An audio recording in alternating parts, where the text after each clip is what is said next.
Hello there everybody, and welcome back to Legend of Zelda, Wind Waker. This is sailing video number 10. In this video, I am going to go north for 3 squares. Now, the good news is that we're around the halfway point of the game, and Link finally has a bunch of items, such as bombs and the bow and arrow. That means he can actually start visiting these islands and solving challenges and having fun, rather than just doing straight sailing and not visiting any islands whatsoever.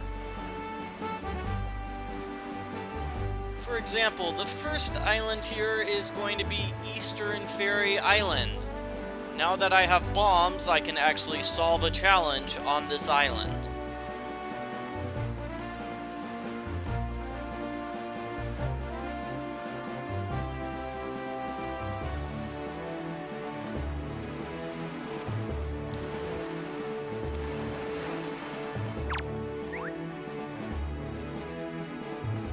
Chair.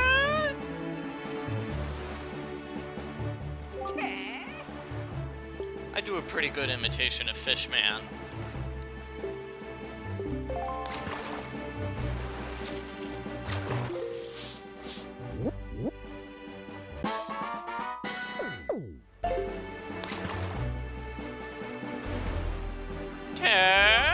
Word is, they hold an auction every night over there on Windfall Island. Every night the people gather in the Hall of Wealth to amuse themselves by spending a little money. Ah, the rich. Auctions might be a race to see who bids the highest, but you can win if you're patient and bold. And you might win a piece of heart. You should try it, small fry.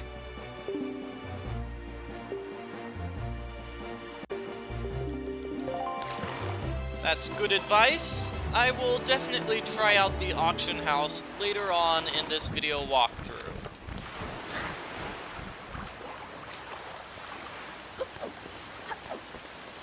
So here on the island, you want to use a bomb in order to destroy this boulder.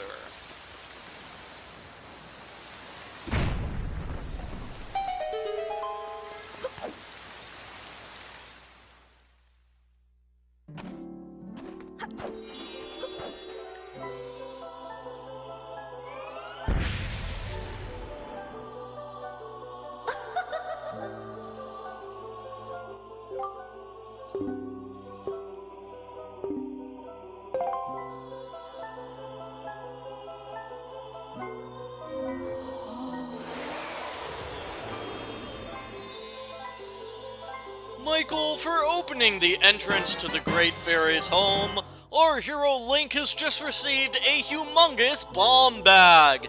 He can carry 99 bombs inside that tiny little bag.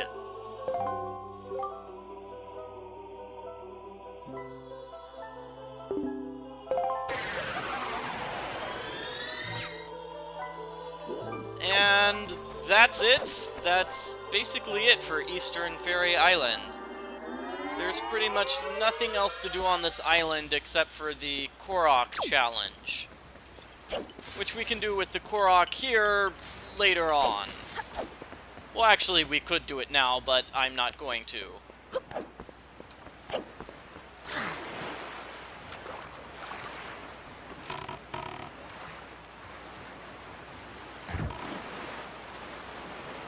I don't want to sound like I'm complaining about this game, but I don't quite like the fairy islands. There are 5 fairy islands in total, and they're basically all like that. You go on the island, you get an upgrade, and then you just leave and you never have to come to the island again. It just seems kind of like a waste to have 5 islands all the exact same way. I think I prefer it, like how it was in Legend of Zelda Majora's Mask, where you had to do a lot of work in order to get the fairy upgrades. I kind of prefer it that way as opposed to the way in this game, or the way it is in Ocarina of Time, where you don't really have to do all that much to get the Great Fairy upgrade. No, I like having to work for my upgrades. It makes me feel like I've actually accomplished something. It looks like Fishman is over here on the left.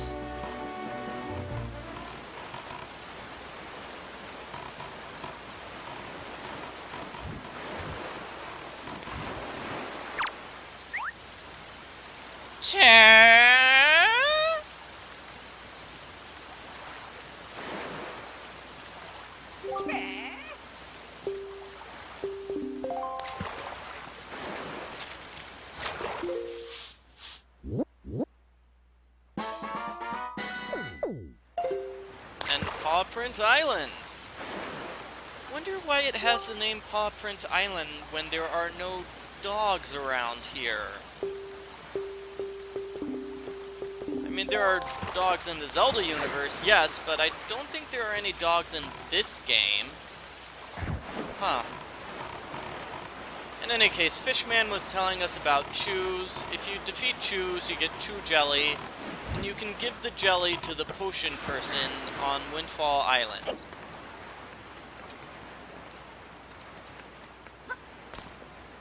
I'll try to point that out when I'm here, but first, I need to find the hidden entrance to this building. There it is. Right there.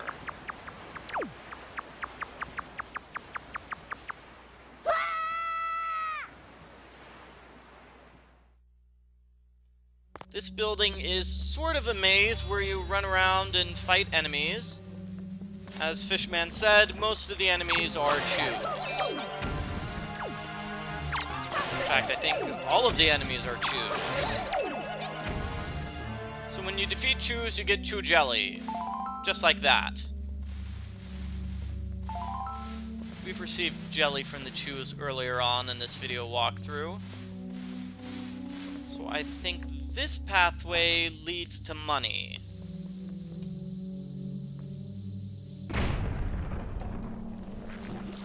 Money and a bunch of enemies that you can easily avoid. Yes, Michael, it's 50 rupees worth of money! That's fantastic. And the other pathway here leads to a joy pendant.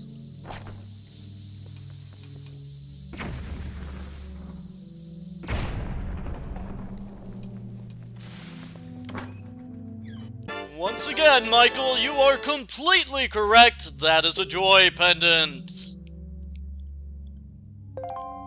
And I don't want to steal Bob's thunder here, so I'm going to let him announce what the final prize is. Aw, thank you, Michael. For opening this treasure chest, our hero Link receives a piece of heart. When you collect 4, your life meter is much larger. Well, not that much larger, it just increases by 1, but hey! All you need is 1 more piece of heart to get that upgrade. Sounds good, Bob. Let's hope I can get that final piece of heart I need on the next island.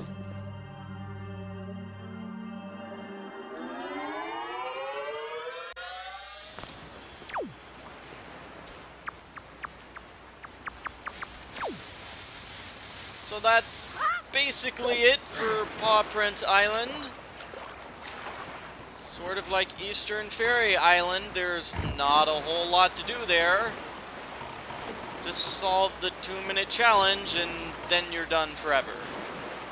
And I think I'm going in the wrong direction. It looks like this is the correct direction.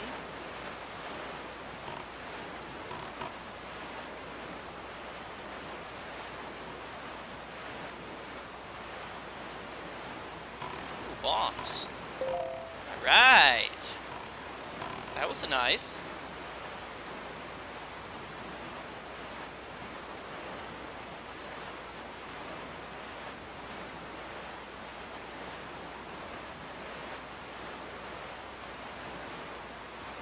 I believe this island is going to be even smaller than the other 2 islands. Those other 2 islands were both pretty small, but this one is really, really small.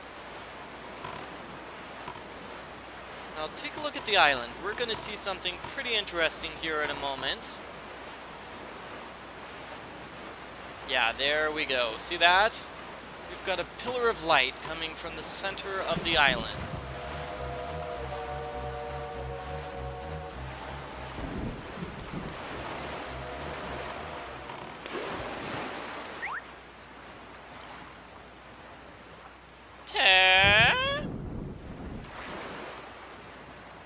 Okay,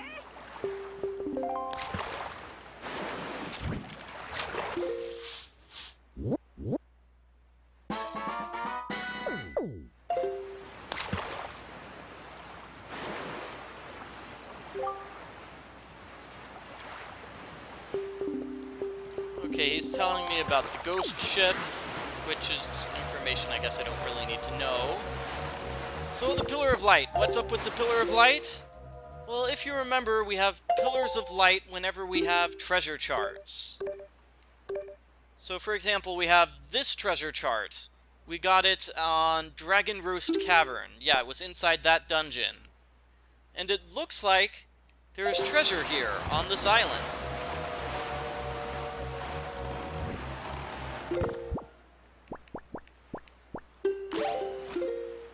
So let's see, it looks like I'm somewhat close to the treasure. I can hear it now. Just a little further, and perfect.